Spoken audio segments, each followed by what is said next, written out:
Hello and welcome to Beyond Reproach. This is Stephanie Domingo. And Tux Larzol. There we go. I come to you from North Canton, Ohio, where I'm recording on land belonging to the Kaskaskia peoples. And I come to you from Detroit, Michigan, where I'm recording on land belonging to the Ojibwe, Ottawa, Potawatomi, and Wyandot nations. Amazing. These are some of many nations that are still very much out here doing their thing. We would like to acknowledge that. Fuck yeah. This is the show about scandals and scandalousness in American politics and government. We be drinking. Prepare to get scandalized. Yes. The scandal's gonna be on 10 for this one, I have a feeling. We be drinking and we be swearing. And we be doing gay shit. Cause tis the season. Gay shit. Butt stuff. Yes. We be pegging in these streets. We be doing all sorts of things, or at least in my mind, I'm doing all sorts of things. I'm doing butt stuff in my mind. Yes. Oh dear. Don't dear me. Heavens to Murgatroyd. So today we are drinking an old-timey cocktail called a Brandy Cobbler. My story today spans a period of well over 100 years. So I had a really hard time choosing what era I wanted to focus on when choosing a cocktail. There were sort of two separate eras that I could have gone with. But ultimately I decided to choose something from the sort of beginning years of the story. And since it's Pride Month, since it's June, I decided I wanted to go for something a little fruity, a little over the top, something gay. I love it. Yes, this cocktail is doing butt stuff right now. So I chose the Brandy Cobbler. If you have been around from the very beginning, or if you've gone back and listened to the older episodes, you might remember that the very first cocktail we ever had on this show was a sherry cobbler. Cobblers became really popular towards the end of the 1830s in the United States. This was right around the same time that the ice trade in the United States was expanding, making it much easier to create cocktails that called for tons of ice. And much like juleps, cobblers call for crushed ice and plenty of it. In fact, no one is really certain where the name cobbler comes from, but according to David Wondrich, it may have something to do with the cobbles of ice that are in this drink. Cool. Yes. I love that. Originally, the first cobbler recipes were always made with wine or fortified wine. The sherry cobbler was definitely the most popular variety, but in Jerry Thomas's 1862 Bartender's Guide, he also includes recipes for a Catawba wine cobbler, a claret cobbler, a hock cobbler. Hock is sort of a British term for a German white wine, like a Riesling, and a Sauterne cobbler. But oddly enough, Jerry Thomas's book also includes a whiskey cobbler recipe, which actually calls for a whopping 4 ounces of whiskey on ice. That's like a julep, right? It's basically, the juleps and cobblers are really, really similar. They're almost identical. The main difference is cobblers have fruit in them and juleps tend to have mint. Okay. You can also put fruit in a julep, but this it's sort of sliced up citrus is the main thing that you want in a cobbler. We decided to scale down to 3 ounces. Yes. And we are drinking a brandy cobbler today, not a whiskey cobbler. According to David Wondrich, brandy cobblers were super popular, especially in New York City in the 1850s. Is that where your scandal is from? New York? Sort of mid 1800s. It starts a little bit before that, but it goes through there. It goes sort of the first chunk starts in the 1840s and spans 1870s, something like that. So there's not really much to this drink. It's super easy to put together. The main thing that you need is to have crushed ice. Luckily now I have a refrigerator that makes crushed ice for me, so I don't have to do it by hand anymore. But Jerry Thomas does insist that special attention needs to be paid to how it is presented. Quote, "The cobbler does not require much skill in compounding, but to make it acceptable to the eye as well as to the palate, it is necessary to display some taste in ornamenting the glass after the beverage is made." Wow. That is very gay. Yes, it is. That's like the gayest cocktail description I've ever heard. Totally. Yes. Yeah. He's like, just pour some booze in a glass, but then make it gay. Make it fashion. Dress that shit up. Yes, exactly. Make it fashion. It's fashion. Yes. It is the moment. Yes. Your picture of this cocktail is the moment. Oh, yeah. Yeah. She's showing out. Yeah. Check the Instagram if you haven't already. Thomas even includes an illustration of what a cobbler should look like in his bartender's manual. Okay. So basically, you want to fill a glass all the way to the top, to the point of overflowing with crushed ice, and then you just build the cocktail over that. Basically, it's just like booze, a little bit of simple syrup, maybe a splash of soda water, and then a bunch of fruit. That's it. Simple. I love it. You don't even put like fruit juice in. You just sort of slice the fruit and throw it in and call it a day. Oh, and you always serve it with a straw because it would be really difficult to drink otherwise. Oh, I see. Okay, yeah. Yeah. So I'm going to take a little taste here. Yes. Cheers. Cheers to a gay cocktail, to an icon, the Brandy Cobbler. So tasty. Yeah. It's so simple, but like literally just booze and simple syrup and like frozen. It has to be super, super cold because you barely even taste any booze. Yeah. It's the magic of like that ice, like the snow cone effect. Yeah. It's basically a prescription julep, but with orange slices instead of mint. All right. So I guess it's time to dive into my story here. If you haven't caught on by now, it is June and this is Pride Month and we're doing gay shit today. We are. So I'm sure most of our listeners are by now at least vaguely aware of all the bills popping up across this country that are targeting the freedoms of LGBTQ Americans, especially drag performers and trans people. Yes. Are being targeted like the most right now. These bills go well beyond Florida's so-called Don't Say Gay bill, which that is horrible on its own, but like these bills are even worse. They literally criminalize public expressions of gender that don't align with the gender that people were assigned at birth. Some people want to think that these bills aren't really a big deal, that they only prevent drag queens from performing in front of children, which is patently untrue. That's how they're being presented by the politicians pushing them, but it is not what the bills actually say. It's such a and not fake how they're going argument to be enforced. too. I try not to even engage because it's like it's so false. What harm, like, how many children have been murdered by drag queens recently? How many drag queens have come into a school and shot them up during their math class? This is like, these bills do not do that. That is patently untrue. But even if it were true, it would still be really fucked up.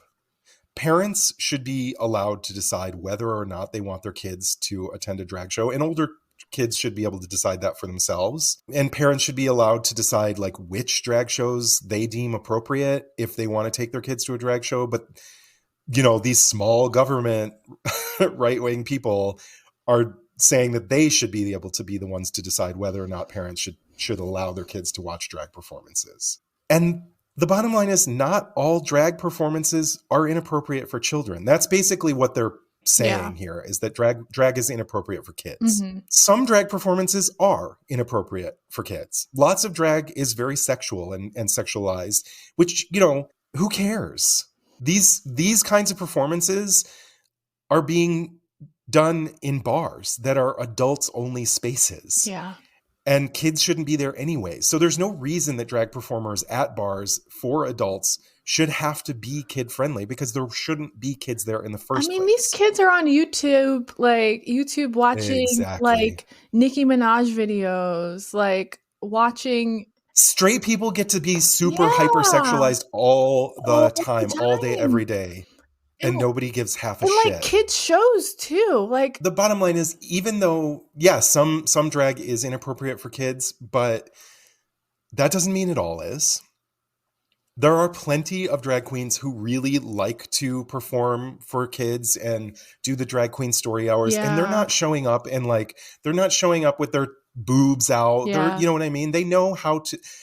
We're adults. We know how to like code switch essentially for children. You know what I mean? Like, to go and say that because some drag performances are sexually explicit or whatever, that no kids should ever be able to watch a drag show is basically like saying some movies are rated R, so no kids should ever be able to watch a movie ever again. But I'm getting away from myself here. This is not my point. The point is that these laws may be presented by these lawmakers as intended to keep innocent children away from sexually explicit drag shows. Mm-hmm. But the reality is the way these laws are being written almost like has nothing to do with drag. Imagine. These laws are far more likely to be weaponized against trans people and people with non-traditional forms of gender expression to criminalize their existence and abolish them from public view. Which means people will be arrested and given criminal records simply for wearing the clothing that they feel most comfortable in. Of course, not surprisingly, enforcement of these laws is much more likely to be targeted towards poor people and people of color. But yeah, I need to get out of the current day and dive into history. I've been ranting around my actual topic for today for long enough. I plan to do the same, just so you know. Okay. Yeah. It's hard with it, when we're talking about pride and everything that's going on in the world today. It's hard not to try and bring it back. Exactly. The reality is that while these laws are currently spreading like wildfire right now, this is nothing new. Americans have been using the police to enforce traditional ideas about gender and gender expression for hundreds of years. So today, I want to talk about masquerade laws. Ooh. Yeah. Have you heard of masquerade laws? I don't think so. It sounds a lot more fun than it actually is. Oh, damn. When I was a kid at school learning the golden rule, teacher often used to say, if you don't tell a lie, there's not a reason why you can't be like Washington someday. How could Washington be a married man and never tell a lie?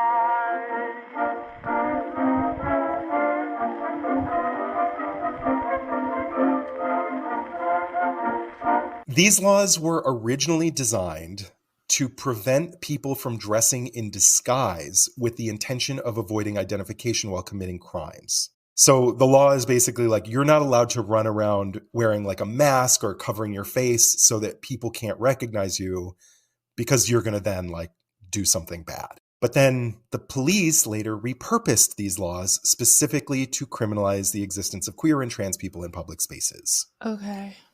Yeah, of course they did. So, yes. Yeah. So before I get into all that, let's get toasty. Yes. It's time for a little toast.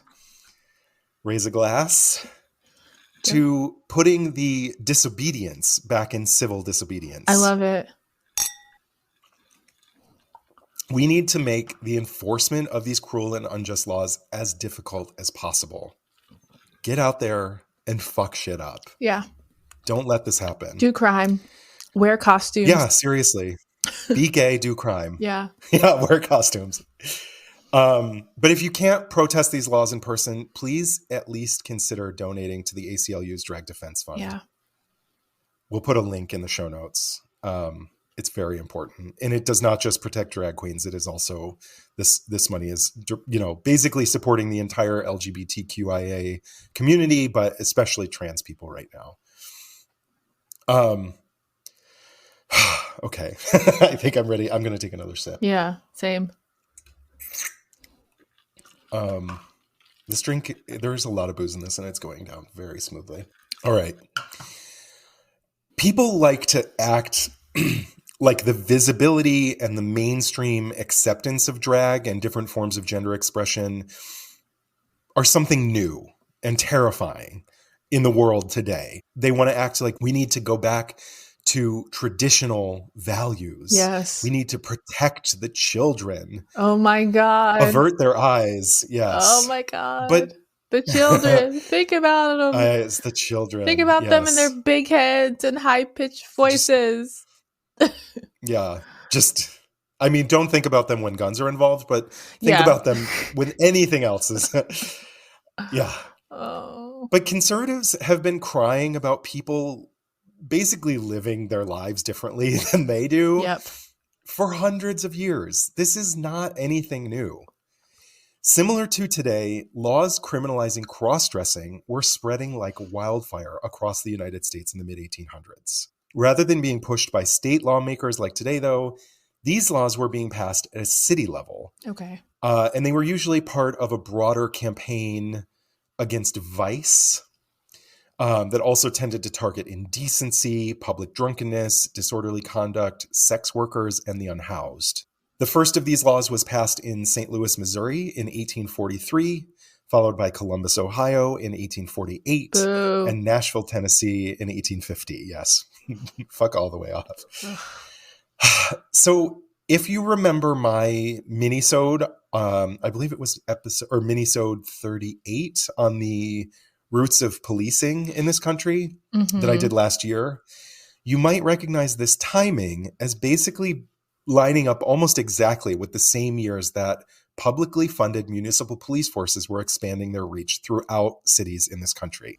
So basically what was happening here was, what happened was, There we go. if your city was going to start paying for this shiny new police force, Yeah. you had to criminalize more stuff. Yeah. You had to give So them that they work had something to do. Totally. Exactly. Ugh. We had to at least try to create the illusion that these police officers weren't hired specifically and solely to terrorize poor people and people of color.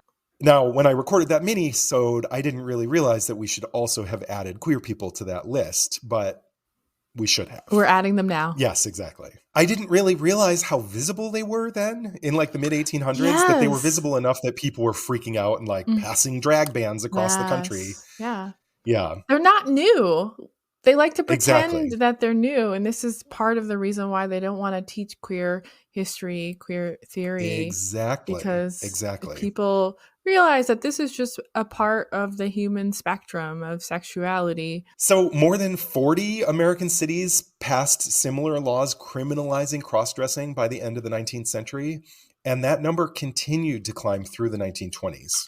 While laws specifically targeting cross-dressing were only being passed at the city level, several states did, however, pass anti-disguise laws, also known as Masquerade Laws, that never specifically mentioned gendered clothing in the way they were written, but were absolutely targeted at cross-dressing in the way that they were enforced. One of the oldest masquerade laws was passed in New York State in 1845. It was originally intended to punish rural farmers who were dressing up as Native Americans and women to attack tax collectors. Yes. That's trash. Kind of like, yeah, I mean, like it's very similar to like the Whiskey Rebellion story, Totally. what was going on there. But New York was like, okay, people aren't allowed to wear costumes now in public because they're gonna attack tax collectors. Yeah, so New York's law made it a crime to appear in public with a painted face or a disguise intended to prevent identification while committing a crime. In 1874, California passed a similar masquerade law in response to gambling dealers in saloons who were wearing disguises so undercover cops wouldn't be able to identify them. Okay, that's real. That's a real crime. You know, you're trying to get over at blackjack. I mean, what these people were doing in New York was also a real I mean, they were literally attacking tax collectors, but also like, you can't just say nobody can wear a fucking costume at any time in public. Yeah, so strange. But they did. And I bet you'd be shocked to learn that it didn't take long for these laws to be used to criminalize cross-dressing and gender inappropriateness. Oh my God, they said that? Gender inappropriateness? That was a quote that I found in my research. I'm not sure if that was a quote from the time or if that's what this historian was calling it today, but either way. Yeah. So during the 19th century, the vague language and flexible interpretation of these city anti-cross-dressing laws and state masquerade laws made it really, really easy for the police to pretty much go after whoever they felt like going after. The idea was like, you can't wear a costume in public because you might commit a crime if you did. Absolutely not. Yeah. Okay, so that's trash. Yeah. I mean, it's all trash, but this like, just because you're wearing a costume, we think you're shady and you're up to something. Exactly. Like, no, Yeah. girl, I'm just having fun. I'm going to have to make another one of these Yeah. cocktails at the break. Same. I'm going through it very quickly. There's so much booze in it. So thousands of people were arrested under these laws. And while the majority were queer or gender nonconforming people, these arrests also included feminists who were protesting the restrictive clothing of that era. Were they wearing pants? Yes. Oh, bitch. You can't have that. Yeah. They also included women who were dressing up as men to be able to go out and find work. Okay.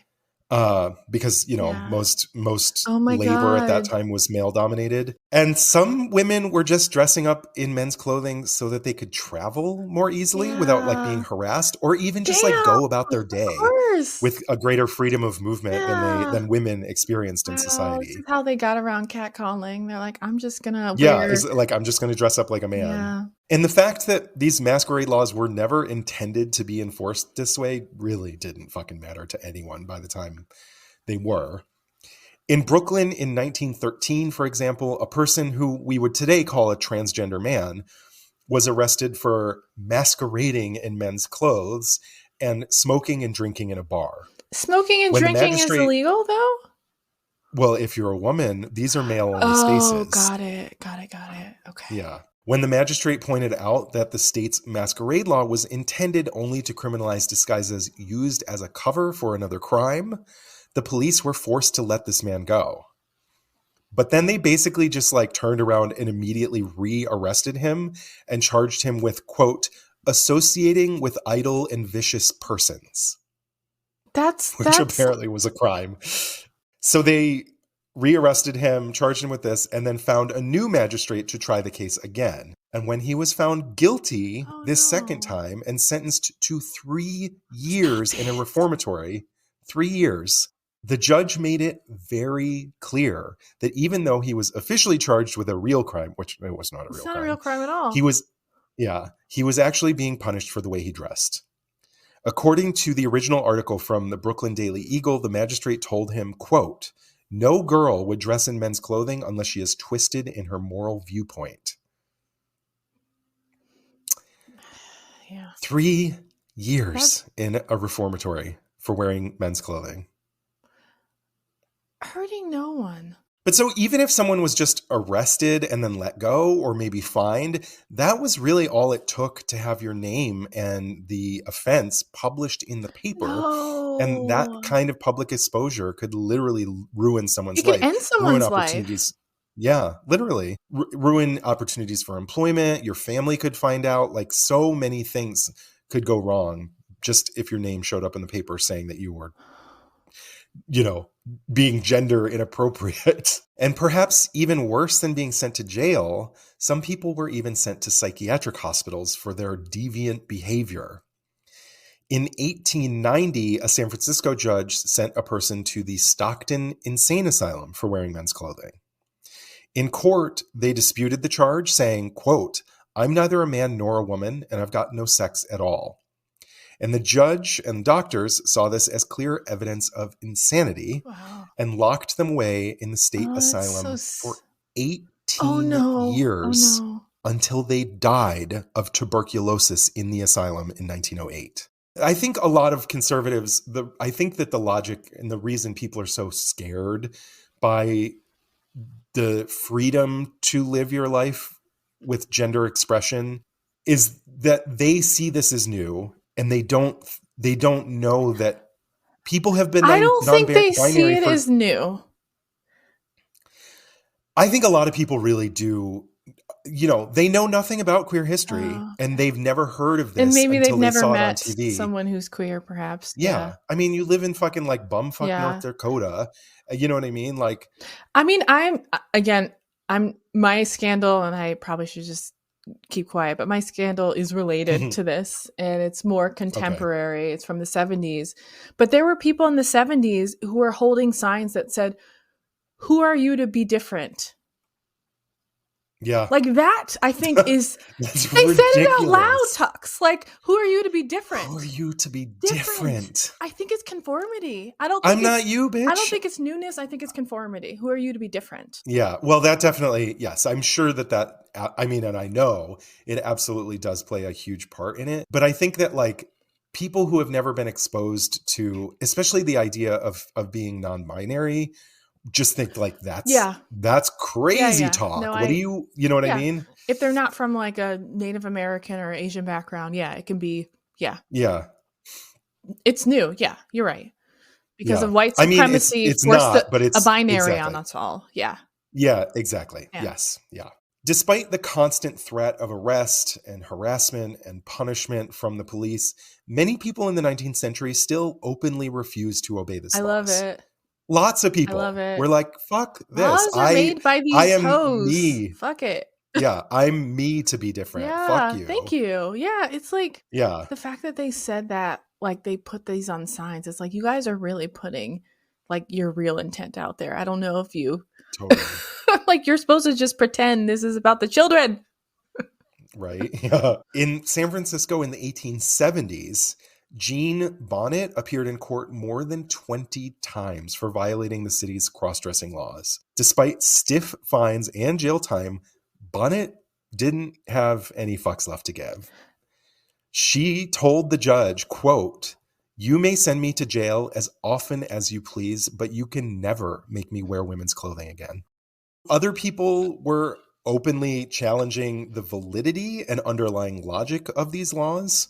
Starting around the 1860s, many feminist dress reformers fought in court for their right to wear pants. Okay. And to dispute the idea that pants were only for men in the first place. Thank you. Some judges were sympathetic at the time, especially if the defendant was like feminine and attractive. You know what I mean? If it was like girly, just happened to be wearing pants, the judge was much more likely to be like, "You're cute, you're fine, go ahead." You know what I mean? Oh my God, of course they were. But even in these cases, the charges might be dismissed for like individual offenders, but the laws were never reversed or changed or anything like that. It was just like you had to hope that you were pretty enough and got a judge that cared that you were pretty enough to like just be released.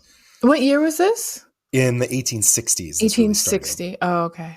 Yeah. So now I think this is a good time for a break. I am actually going to go make another one. I'm going to make another one, and I'm going to just fully roll my eyes out of my head because I've been holding them back this whole time. Yeah, your eyes are still in place. They are. It's unfortunate. Allow your eyes to just be different. Yes.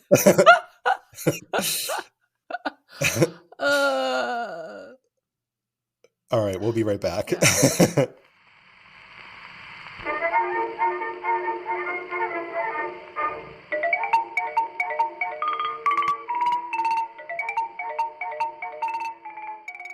Welcome to #History. I'm Rachel. And I'm Leah. And if you're a history nerd, or even a history hater, this is the podcast for you.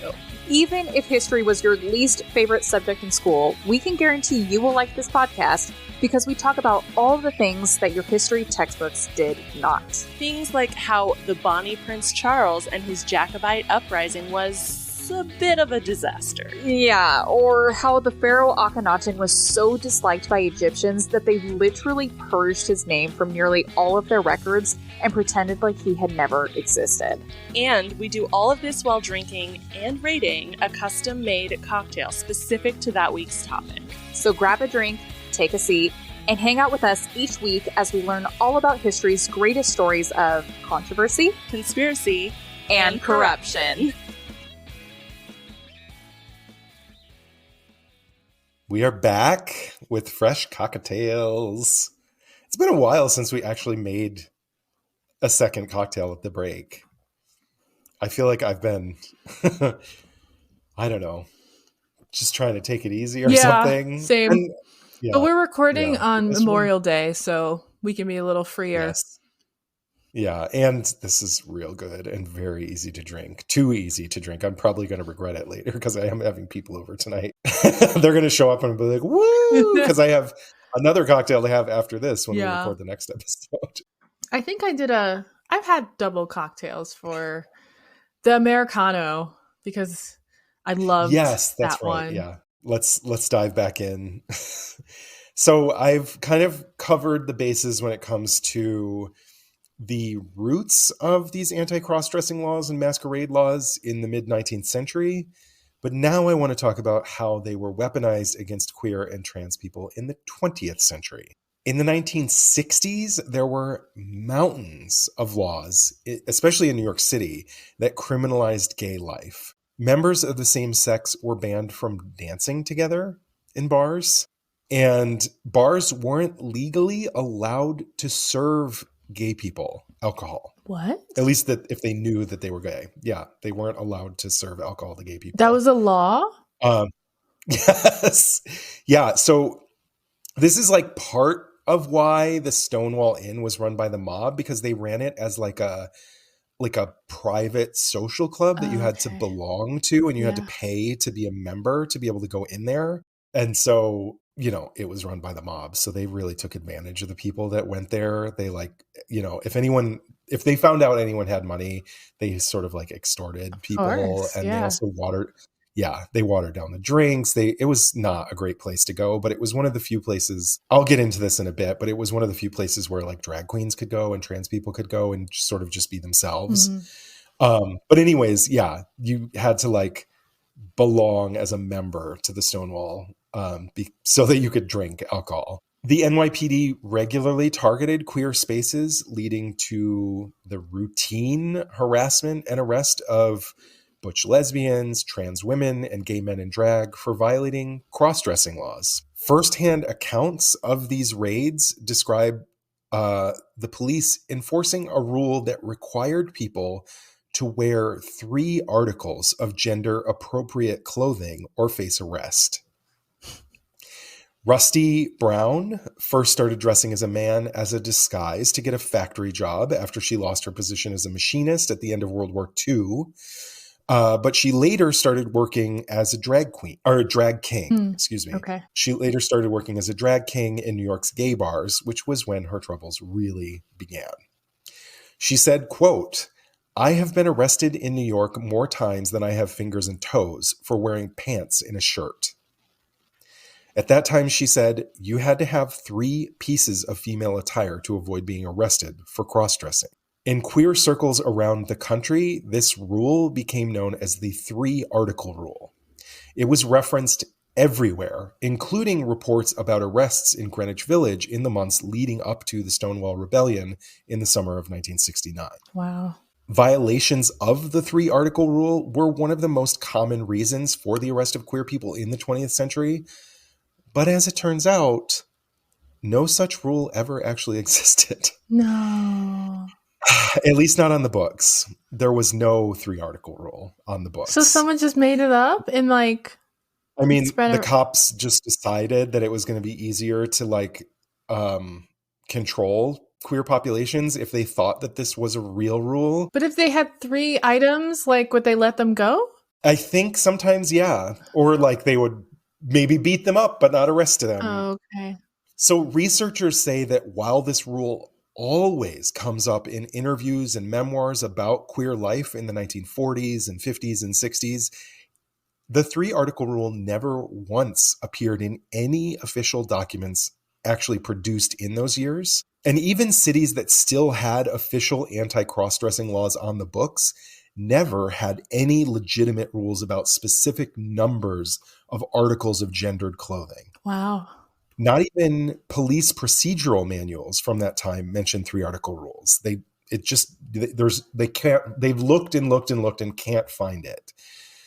Which basically means, yeah, that this rule never really existed in a legal sense, but that didn't stop the cops from, cops across the country. It wasn't just in New York. Wow. This was happening everywhere.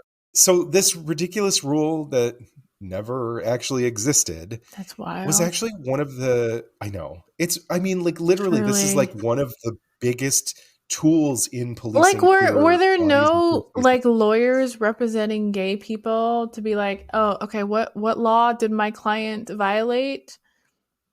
I mean, I'm sure that the cops would be able to find something to say, like, if gay men were not allowed to dance together, if gay men were not allowed to drink alcohol, or queer people in general. Exactly. Right. And they didn't need to come up with this fake rule, but, this was specifically really targeted at drag queens and trans people and butch lesbians who dress like men. Yeah. Gender nonconforming. Exactly. Yeah.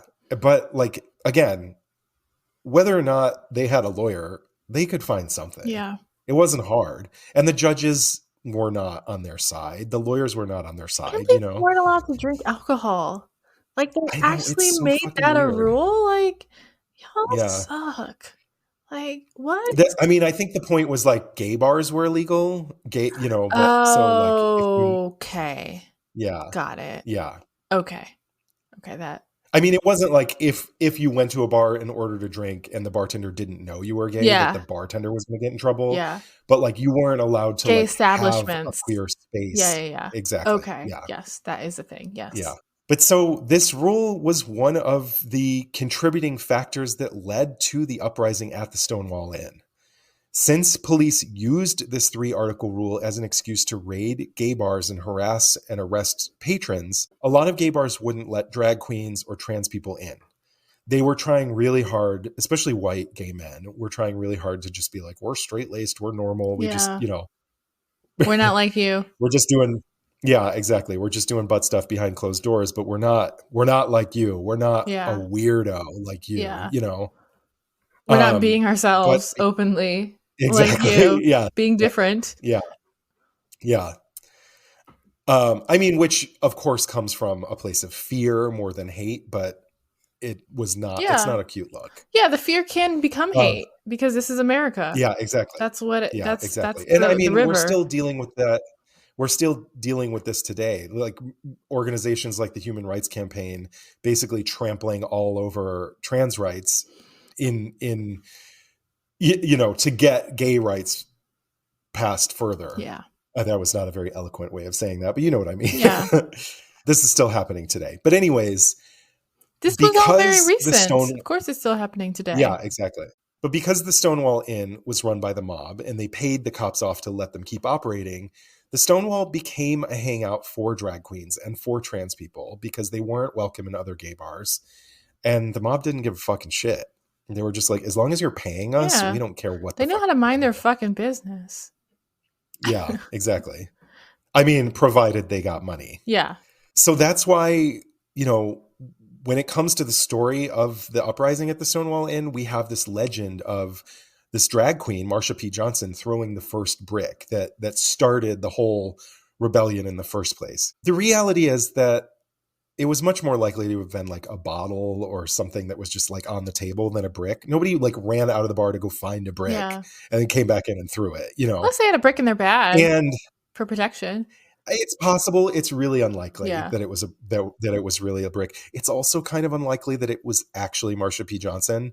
She was probably there, but no one really knows for sure who threw the first projectile or whatever it may have been. But we do know for sure that the entire reason that the cops raided the bar in the first place was to harass drag queens thanks to the 3-article rule. Wow. And so after Stonewall, after the uprising, the fight for gay rights became much more visible.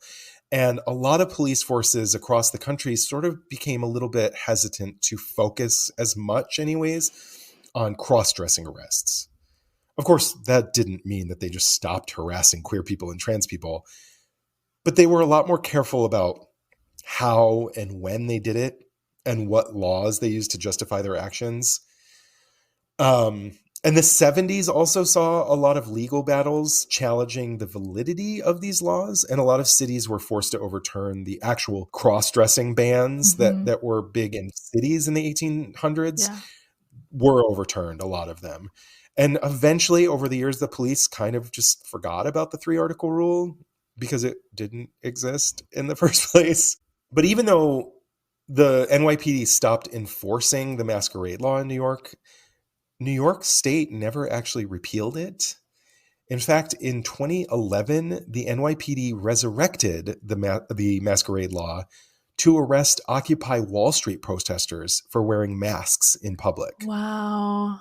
So as much as I wish that this were the end of the story, as much as I wish that this were ancient queer history, here we are today, after all the hard-fought battles of the past 40 or 50 years, after all the arrests, after all the harassment and all the beatings and all the deaths at the hands of the police, all the sacrifices and all the legal battles to get these laws overturned and improve the lives of queer people in this country who literally just want to live their lives the way they want to live them on their own terms. But no, we can't have that. No. Here we are today, and these anti-cross-dressing laws are making a comeback in a big way. And there are a lot of similarities between the old laws and the new ones. They're both based on the public visibility of gender nonconformity and people's fear or hatred of that visibility. Mm-hmm. And both of these laws look at drag as a form of indecency. They also share a reliance on vague language that makes them flexible tools for policing. If they were not so vague, the police wouldn't be able to bend them however they wanted. But thankfully, that vague language should also, hopefully at least, make them vulnerable to legal challenges. Unfortunately, one of the biggest differences is that rather than being based on criminalizing disguises or different forms of dress, a lot of these new drag bans classify drag performances as sexually explicit. And there are at least 15 states right now that are pushing drag bans across the country.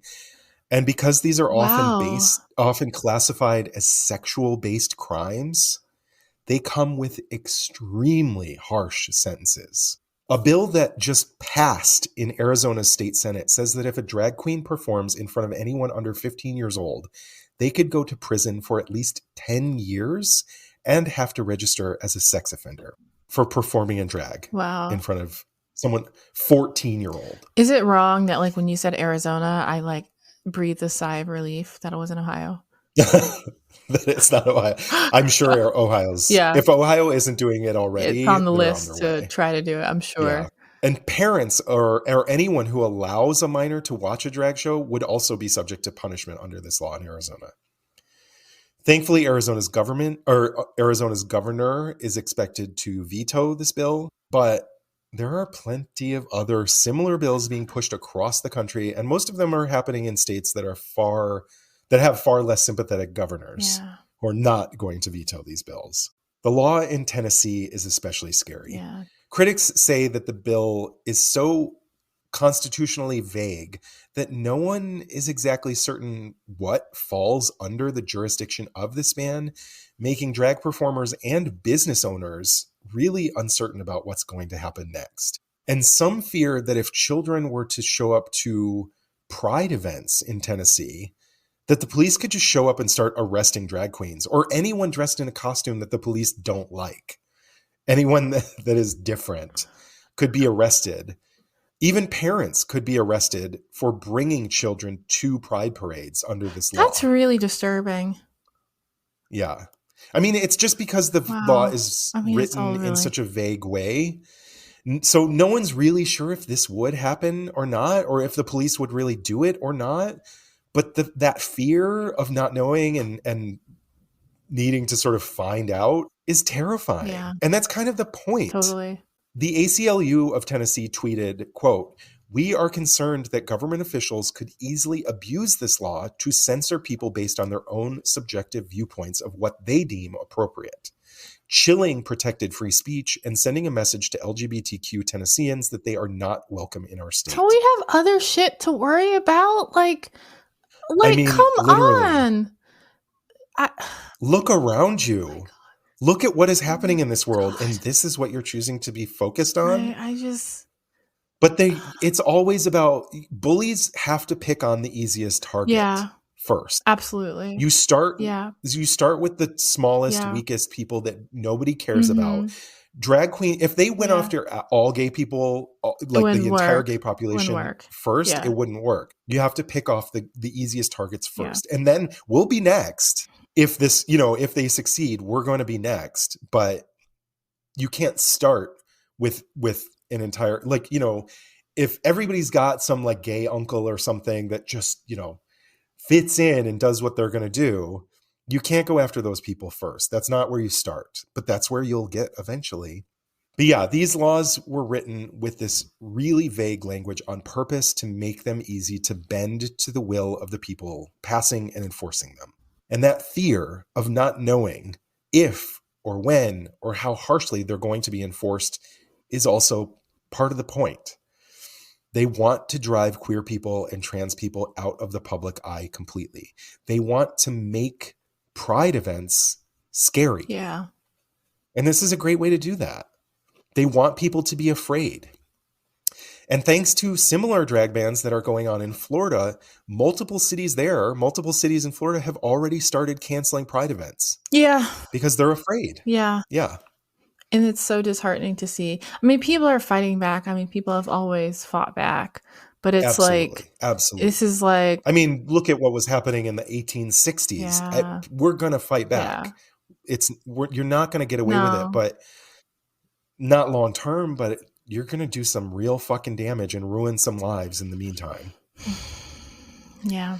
Between these drag bans and all the laws being passed against trans rights and trans, rights to gender affirming healthcare, like there's rights so to much just happening. Like go to the bathroom as a child. I mean, what the fuck? On. Like we're looking in the pants of children. Like this is what we're ridiculous. Doing. We're tracking periods and shit. Like what are you this talking isn't about? Like the creepiest shit you've ever heard of in your life. This isn't Orwellian at all. Yeah, you can look like some old man can look in a little girl's underwear to make sure they don't have a penis, but that's not the problem. No. The problem is a fucking drag queen dressed up as Snow White reading a book. So in a library. Oh my God. I had, this has nothing to do with nothing. Well, actually it has a little bit to do with gender affirming care. My scandal, the scandal that you all will hear in 2 weeks, also has to do with, it's in honor of Pride Month. I found out in 1973. This is something I took out of my outline. 1973 was when Sweden made it legal for gender non-conforming people to change their gender, like on their ID. And legally. This is 1973. And they made it so the state paid for gender reassignment surgery, life-affirming gender reassignment surgery in 1973. I think let me look this up, but I think it's that hurts me. Right? Meanwhile, over here, it really feels like we're sliding backwards in a very real and very fucking scary way right now. Oh, okay. It was 1979. Sweden. Still, 1979. The first country to, unfucking believable. Right? Oh my God. Yeah. And to pay for the surgery for free. That's like they want their citizens to live long, healthy lives. Imagine. Oh, we don't want that here. I know. We've never, if we wanted that here, we would have healthcare. Yeah, we don't. Come on. Yeah. We don't, we're not going to pay for gender affirming care. We're not even going to pay for people who have cancer to stay alive. Yeah. Like what? No, we don't want that here. We want cogs in the machine to shut up and do their job and die quietly. But I think, people are aware, are becoming more aware, and that's why they're afraid. This is why they are going after this really small minority of people, because everyone else is too strong. They think that we're going to abandon these people, and we're not. We have historically. Yeah. The gay, especially white gay men, have been very quick to abandon anyone that white women being like, noise. Feminism, what? Exactly. Yeah, exactly. White supremacy all day. Yeah. Trans exclusionary radical feminists. Oh what? Yeah. Anyways, I do need to. I have a little bit left. Oh, do you? Oh, okay. I'm sorry. I thought you were done. Sorry. That's okay. No, I'm nearly done. But yeah, I do. I just want to say that it's especially scary because the success that these bills are currently having, and the number of bills that are being pushed forward in a number 15 states in this country right now. The success of these bills is emboldening a very small but extremely vocal minority of extremists, making them feel really comfortable to go and fucking throw a temper tantrum in Target because they saw a pride display. Or okay, can we talk about that video? Oh my God. And how sassily he was walking? He was yes. Well, yeah. Sir, just try dick. It's all right. Yeah. It's delicious. Like nobody's everybody loves a little butt stuff. Come It's fine. on. Like Come you don't on. have to Yeah. walk around like you- this. Like Breaking, like, oh my God, a rainbow, throw it in the garbage. Jesus Christ. But we've all, it's not just that. It's not the pride displays at Target. Who gives a shit about Target? yeah, fuck Target. We've got literal Nazis Yeah, marching in the street outside truly. of drag shows. Yes. We've got the Proud Boys talking online about escalating attacks Yeah. on pride events across the country this year, this June, this month. This month. And the Proud Boys are talking openly online on their fucking weird subreddits and all this bullshit about how they're going to start attacking gay-owned businesses. Oh my God. And and they're reclaiming the month of June as Proud Month. Yeah. Yes. Chuck sent me this link last night and it exploded my brain. It's just it's going to be in the show notes. It's so incredibly despicable what they're doing. And this is why they have to hide their face. Masks. Yeah, totally. Exactly. Yeah. But where's the masquerade laws? Oh, I know. Seriously, where are these masquerade laws for the fucking Klan? Yeah. Seriously. Where were they? I mean, because the cops were there. The cops were the Klan. But yeah, as somebody who appreciates queer history and knows, a little bit of queer history, I know full well that things have been worse before. I know how bad things have been before. I know how far we've come. But that doesn't change the fact that it is a fucking terrifying time to be gay in this country right now. It does. I am scared fucking shitless. Yeah. But the good news is we've been through this before. Totally. We've dealt with this shit already. And we've already won. Yeah. We've already and this time we have the benefit of being able to look back at history and understand how gender nonconformity was policed in the past and how we were able to overturn similar laws before. Yeah. And there's a lot of fucking power in that. Totally. And that's how I feel. I mean, it's still scary, but I mean, God damn. To exist in the US is to be scared, which is sad. Not all the time, but when you really think about how dangerous this place is. For gay people, for people of color, historically, how we are not protected really. When shit hits the fan, it is terrifying, but at the same time, this is nothing new. And we're still here. Yeah, absolutely. You're not getting rid of us. Yeah, exactly. I was a little bit hesitant to do this story. I was afraid that it wasn't really a big enough scandal, and it wasn't a scandalous enough story. Yeah. But the fact that this fucking 3-article rule didn't even actually exist. Yeah, that's and it was such a huge part of policing queer people so in the wrong 20th century. For that. I mean, diabolical. Truly. You had so many laws to choose from that were targeted towards queer people, and you had to make one up. Wow. But yeah, I also kind of just wanted to give some historical context about just how scary and dangerous these current drag bans are for people who might not really understand that, it isn't just about protecting the children from sexually explicit drag shows. It has nothing to do with that. That's the talking point, but it has nothing to do with that. Yeah. But yeah, before I wrap things up, before I wrap this episode up, I just want to say, I did at the beginning of the episode say, y'all need to go to a protest. You need to, absolutely, especially if you live in a state. You need to go to a protest and you need to go to a pride parade. That's what I was. That's the point I was just going to make. I'm sorry. Well, go to Pride. Don't be sorry. Yeah. We should both be shouting this from the rooftops. Go to Pride. Don't let these assholes ruin it. I know it's scary. Yeah.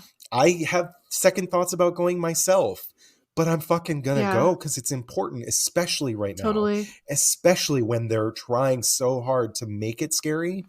This is when you have to go. Yeah, and it's not just for queer people. Everyone needs to go. Exactly. Bring the kids. Yeah. It's they want people to be afraid. They want people to not go. They want to silence queer voices and extinguish queer joy. Don't let them. Yeah, they're not gonna. That was really That's good. it. Yeah, thank you. Thank you. There's a lot of overlap with my story, but okay. Yeah, but it's good. Sorry. No, it's good. I set the scene. Yeah, totally. You gave me a foundation. And yeah, it's really important because we're back here again. And like you said, we know how to fight it. It doesn't make it less demoralizing, but we know what we have to do. Yeah. And if we could do it once, we Exactly. can do it again. I keep thinking All right, karma is going guys. to come for these hosts. I keep thinking. I mean, I'm just waiting for all their dicks to fall off. So Like, funny that you mentioned that, because yesterday I was thinking, when you sent me that Proud Month shit, my mind instantly went to dick scurvy. Do you remember when I looked up what scurvy was and we like felt a little bad because like their limbs disintegrate? But like, no, I want dick scurvy for all of them. All of them. you know what we need to do? We need to make the Proud Boys think that citrus is gay. Ooh, okay. Yeah. They all get scurvy. You heard it here first, y'all. Citrus is gay. It's the gayest. I saw It's woke. I saw two lemons jerking each other off. Citrus is part of the woke agenda. Oh my god. Yeah. Yeah, I don't know about you, but my drink is basically empty. I have a swig left, Yeah. but I can make it disappear. I'm a magician.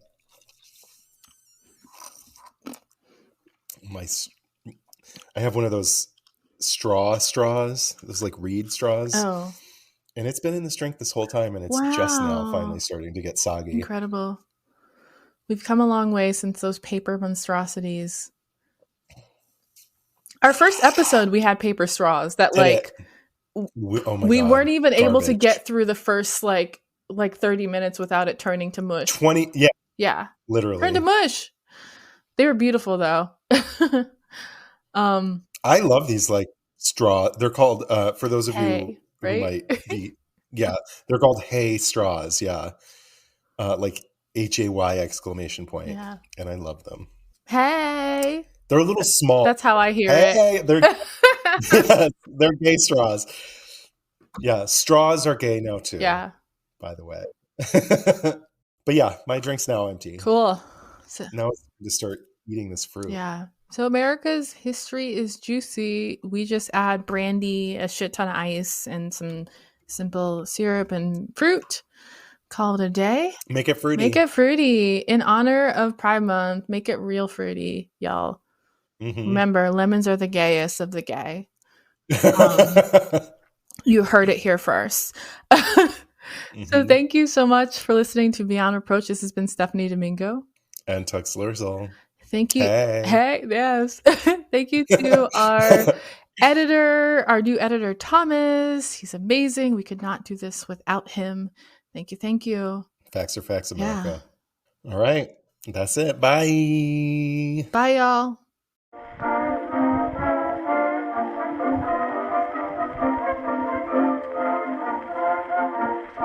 Thank you for listening to Beyond Reproach. Please note we are not historians. We are just a couple of drunks who never shut up and love history.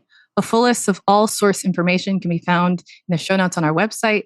Please take a moment to rate, review, and subscribe. Written reviews are especially important. If you like us, please do one of two things. Leave us a written review on Apple Podcasts or send this episode to a friend, family member, or someone who you think would be into it.